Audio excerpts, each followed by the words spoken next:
Persona 5 is more than a game. At least that's what it felt like to me.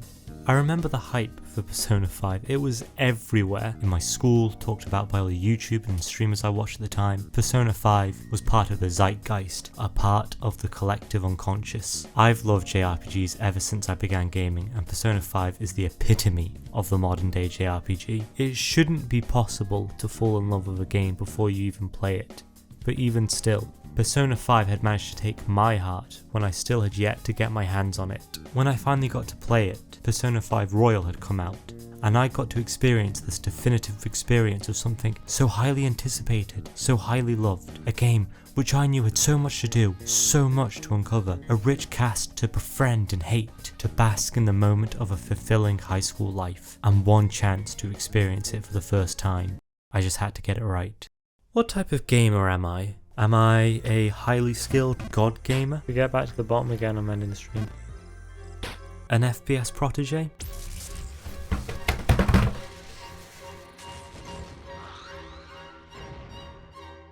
A game-breaking genius? Come on. Yep, thank you. Bye. Cool, let's go.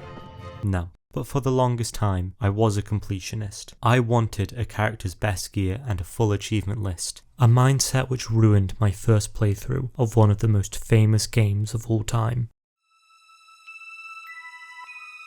I played Final Fantasy VII for the first time a couple of years ago, and I remember at one point I was stuck.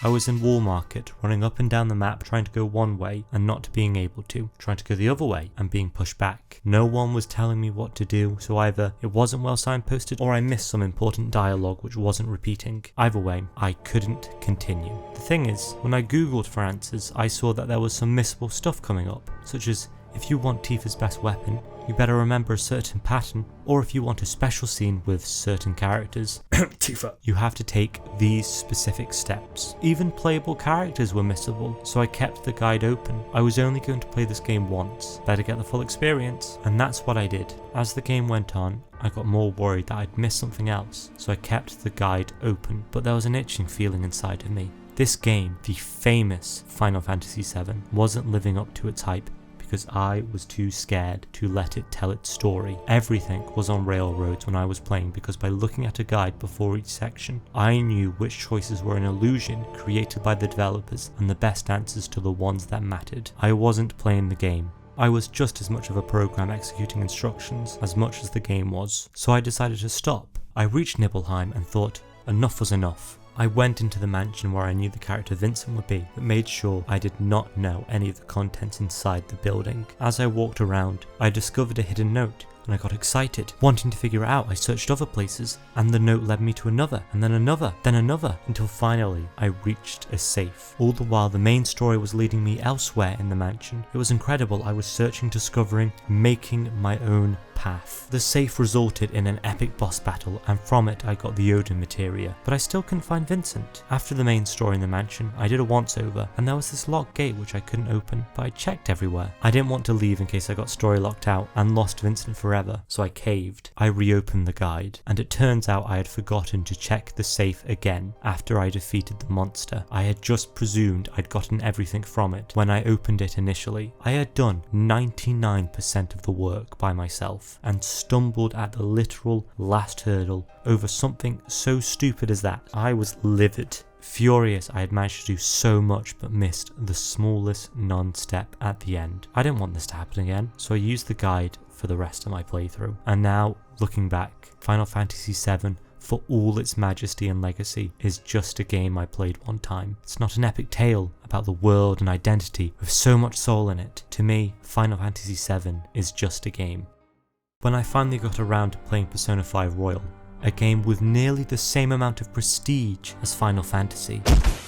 Okay, I know it's comparatively a lot less, but in my view, both franchises have gotten past the point of being merely games, and while Final Fantasy's name most definitely dwarfs Persona's, you have to remember Final Fantasy has had 16 mainline games to get where it is. Persona only has 3. Anyway, when I got around to Persona 5 Royal, I went in knowing really only one thing. You have to be careful with time management. There are limited time slots, and if you want to get all the abilities and see everyone's stories, you have to be on top of that. Anything else will result in a lesser experience. When you hang out with your confidants, you can't just take your time and enjoy each moment for what it is, because there are dialogue options, and these matter. Picking the wrong dialogue option means you don't get any relationship points, and if you don't get enough relationship points in the scene, you'll have to waste a future time slot so you can unlock their next story scene. Well, that's just inefficient. It makes much more sense to have a guide up so you know which are the correct dialogue options, so you can always get the maximum amount of points possible so you don't waste any time slots. It'll result in you seeing more of the story, so it's just the most effective approach. As I was doing this, none of the characters' stories really grasped me. They were just text on a screen where I'd just pick one option, usually one of the more boring ones, but this was the best way to experience the game, and my understanding of the characterization of Joker is that he is a cool leader. He'll always say the right thing. The choices that get the best result. Picking the right choices aren't just the most effective answers, they're also the canon answers. Why wouldn't he say the right thing which results in the bond with the other characters deepening? That makes sense in my head. But there was one leading light, one thread keeping me tethered to Persona 5 Royal. Kasumi. When Joker first meets Kasumi chronologically, she goes out of her way to express her gratitude for supporting her on the train. That's all it took for me. From that point on, any and every interaction with Kasumi became a highlight for me. I cared about her doing well in gymnastics, I was intrigued by her relationship with her father, and invested in her evolving reputation in the school, seeing how she was becoming an outcast, just like Joker. The problem was the game wasn't moving fast enough to give me a sufficient amount of these moments. I was craving them when I wasn't playing, and worst of all, when I was. And because the game wasn't providing me with what I wanted most out of it, I started turning to outward sources. Fan fiction. I just wanted more moments between these two, and fan fiction was the best way to scratch that itch. Officer, I swear. That's unacceptable. But I'm sure you can see a problem with this. A lot of fan fiction I read was set after the events of the game, so while I was just looking for sweet stories, I got a behemoth of spoilers from the Kasumi storyline, and it didn't end there. I don't particularly remember why, but I ended up going on the wiki to check another detail out, which I don't need to tell you is a big no-no. Because whenever you go on a character wiki for a work of fiction you haven't finished, you have a high chance of seeing this.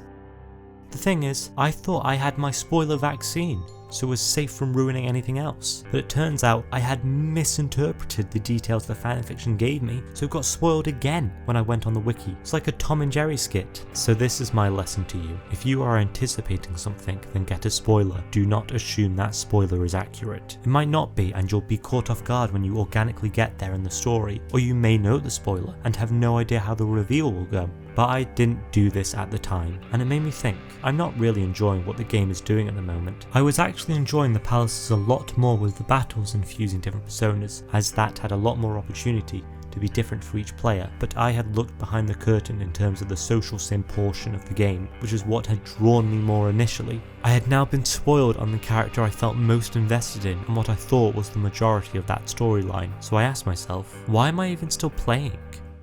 And then I thought, why am I playing like this? So, in November of the game, I clicked out of the guides I had, whatever podcast I was listening to at the time, Drunk? and did what the game was telling me to do all throughout my playthrough. I took my time. I stopped caring about what to say to people in order to get as many points as possible, and just said what I thought a friend would say, or what I thought was funny, or I actively engaged in what the characters were saying and thought how best to help them. That even made me discover how consistently written these characters are. Oya, despite being worst girl, had a fairly good storyline, and through talking to her I noticed, as an adult talking to a child, she talks down to you. When you help her, she views it as you doing something for her, not with her. So those were the responses I gave. One where I spoke to her in terms of respect. Part of this would be a translation of Japanese hierarchy, in which I believe people will change their language and tone depending on their relationship with who they are speaking with, even in a more casual setting. It goes further than the usual senpai-kohai relationship we are aware of in the West. This is actually a tidbit I got from Chris Broad's book Abroad in Japan. Not sponsored, but I'm a fan. But it's also probably because, like I said, Oya is worst girl. Chihaya. Oh, Chihaya took my heart. Get it? Chihiya's confidant story is about her being plagued from past experiences and not wanting to be trapped to the fate she sees. So the majority of answers she likes are about changing her future, not about reflecting on the past. And Haru. Oh, I love Haru. She took my heart. Get it. Haru was just easy to talk to. She had a wide breadth of interests: gardening, coffee, sadism, as well as problems. She was also just the easiest to banter with. Haru was wonderful. I look at all the confidants I did, and I did manage to complete them all with about 2 or 3 days to spare, and I compare my enjoyment to the ones I did whilst looking at guides versus when going in blind. The characters felt a lot more organic, and while I do think some of them did have bad stories, and while I wasn't a fan of some of them, I do wonder if I have a bias and it wouldn't be as skewed if I experienced them all the same way. For reference, here's how I would rank all the confidants. Yeah, I put Makoto at the bottom. Her genius plans are just indirectly asking for what she wants to know, and in a confidant storyline she is incapable of having fun. Unlike Haru and Kasumi, who respond positively to teasing and banter, Makoto doesn't. And that wasn't all. I said that when I was using guides, I was trying my best to avoid wasting slots, boosting my confidence to their next rank. Well, I discovered one of my favourite features when I finally let it happen. As a JRPG nerd,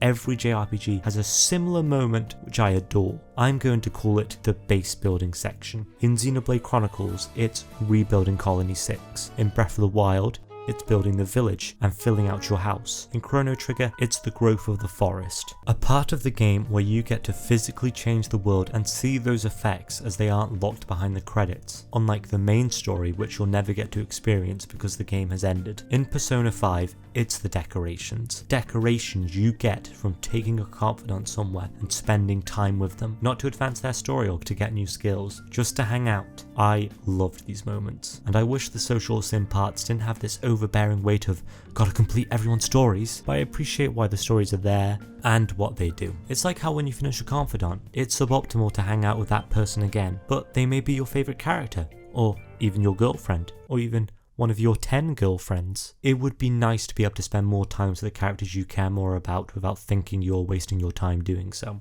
I may have played Persona 5 wrong, but I learnt how to enjoy myself along the way. I was worried about having to experience the game the right way the first time, which I think is something a lot of people can relate to, especially in a world where having so little free time means replaying a game is just not an option. But games don't have to be played in one way perfectly. If there was one way to experience it, it shouldn't be a game. I found it best to play a game my way, having my unique input make a slightly different experience with the people and plot that the game's developers made, and I hope I remember that for future games, or should I say past games.